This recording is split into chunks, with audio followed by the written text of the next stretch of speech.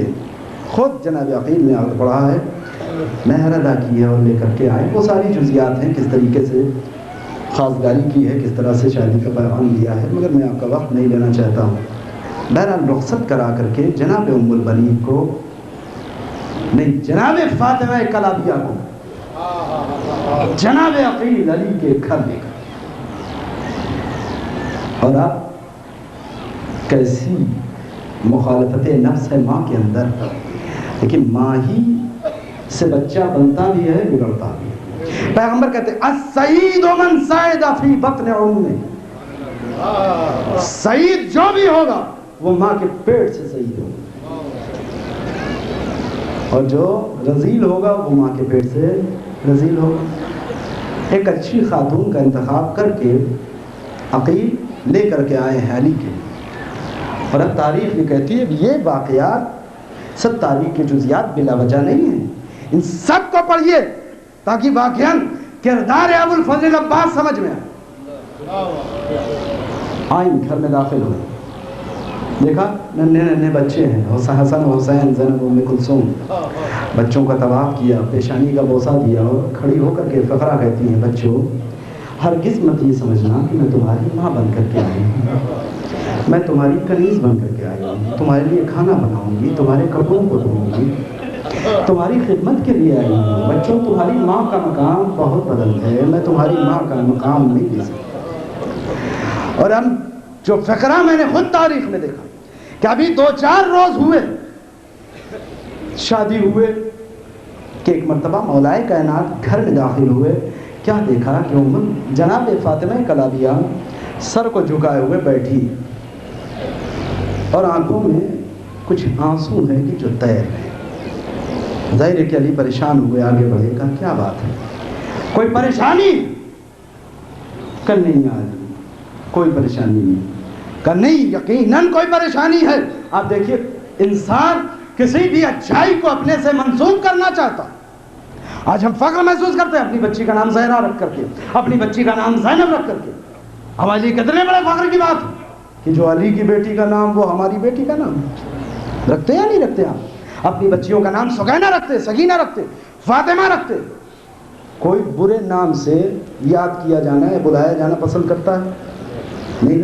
کسی کا نفس یہ گوارا کرتا ہے کہ اس کو اچھا نام ہوتے ہوئے اس نام سے نہ بلا کر کے اس نام کی بنسبت کم رتبے اور مرتبے والے فقرے یا نام سے لقب سے بلایا جائے؟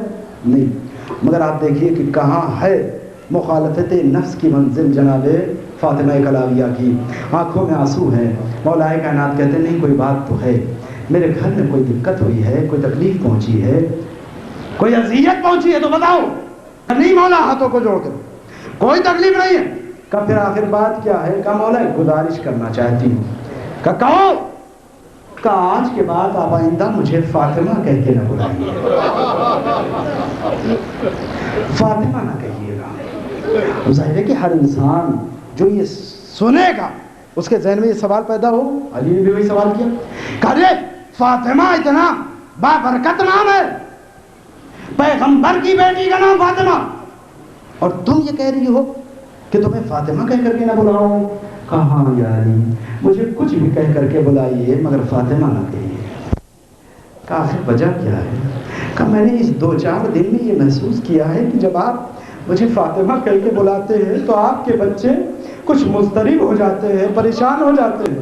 زینب کی نگاہیں اپنی ماں کو تلاش کرنے لگتی، حسین کو اپنی ماں یاد آنے لگتی، لہذا آپ کی خدمت میں گزارش یہ ہے کہ مجھے کوئی اور نام سے بلائیے، فاطمہ نہ کہیے۔ جزاک اللہ۔ میں بھی مسائل کی منزل تک نہیں آ رہا، صرف کردار ہے یہ ماں کا۔ اور اب جب ایسی محبت کرنے والی اور اس طرح سے اپنے آپ کو واقعاً کنیز بنا دینے والی ماں کے بطن میں وہ بچہ آیا کہ جس کی تمنا واقعاً علی نے کی تھی، اور اب علی مسجد میں کہ علی کے ایک چاہنے والے غلام جن کا نام ہے جناب قنبر دوڑتے ہوئے آئے، کہا یا علی مبارک ہو، کیا کس چیز کی مبارکباد دے رہے ہو؟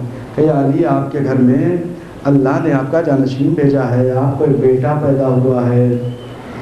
علی خوشی خوشی مسجد سے گھر آئے، حسن و حسین بھی آئے، پوری توجہ ابھی دو، بس ایک فقرہ مولا ابو الفضل عباس کی خدمت میں اور جلدی جلدی آخری مقام تک۔ علی آئے، عباس کو آغوش میں لیا۔ اب جدنی بھی تاریخ کی کتابیں ہوں، 14 ستارے سے لے کر کے جتنی کتابیں آپ کو جناب عباس کے حالات کی مل جائیں سب میں دیکھ لیجئے گا، ایک فقرہ سب نے لکھا ہے۔ بظاہر وہ بڑی عجیب بات ہے ہمارے لیے، مگر میں نے یہ بات کہی کہ تاریخ کا ہر فقرہ ذرا سا توجہ ضرور چاہتا۔ علی نے آغوش میں لیا، اذان و اقامت کہنے کے بعد پہلا کام جو کیا ہے، ہر تاریخ میں لکھا کہ جناب مولا کائنات سلام اللہ علیہ نے اپنی زبان جناب عباس کے دہن میں ڈالی۔ بیان وہ کام کہ جو پیغمبر اسلام نے علی کے ساتھ کیا تھا، آغوش میں لینے کے بعد پیغمبر نے اپنی زبان مولا کائنات کے دہن میں دے دی ہے۔ ابو الفضل عباس کو آغوش میں لینے کے بعد مولا کائنات نے اپنی زبان عباس کے دہن میں دے دی۔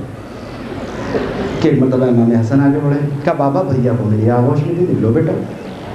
اور اب پیشانی پہ بوسہ کرنے کے بعد امام حسن نے بین وہی سیرت اپنائی، باپ ہی کی طرح سے اپنی زبان امام حسن نے جناب عباس کے دہن میں دے دی۔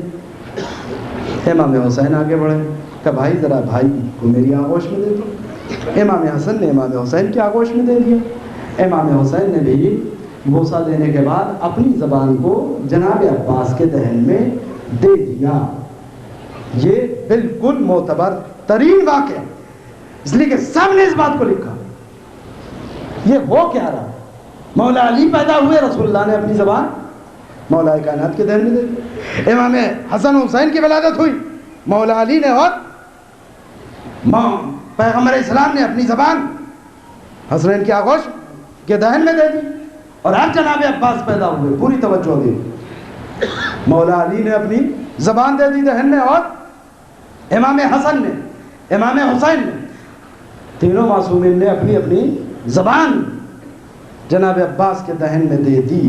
پوری طرح سے متوجہ رہی۔ میں آخری بات عرض کر رہا ہوں، آپ کے یہاں بھی بچے پیدا ہوتے ہیں، ہر گھرانے ولادت ہوتی ہے، کبھی آپ اس سیرت اور اس سنت پہ عمل کیجئے۔